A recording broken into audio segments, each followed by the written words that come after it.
পশু হচ্ছে তিন ধরনের।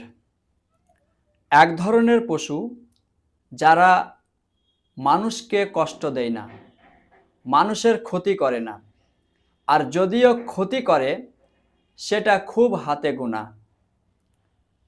এরা হচ্ছে গাই, যে কখনো মানুষের ক্ষতি করে না, বরং মানুষের উপকার করে, মানুষকে দুধ দেয়, বাচ্চা দেয়। আবার মানুষ কি করে, তাদেরকে জবাই করে খায়। মানুষকে দুধ দিল, বাচ্চা দিল, তারপরে মানুষ তাদেরকে জবাই করে খেলো। সুবহানাল্লাহ, সে নিজের জান দিয়ে দিল, মানুষের উপকার করে গেল। দ্বিতীয় ধরনের পশু যারা মানুষের উপকার করে না, মানুষের ক্ষতি করে, মানুষ দেখলেই ছো মারার চেষ্টা করে, তারা হচ্ছে সাপ, যারা সব সময়তে মানুষের ক্ষতি করার চেষ্টা করে, মানুষের উপকার করে না।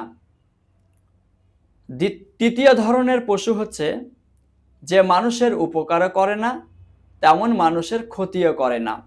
এ ধরনের পশু আপনারা অনেক দেখতে পাবেন।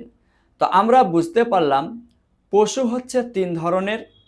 এক ধরনের পশু যে মানুষের উপকার করে, ক্ষতি করে না।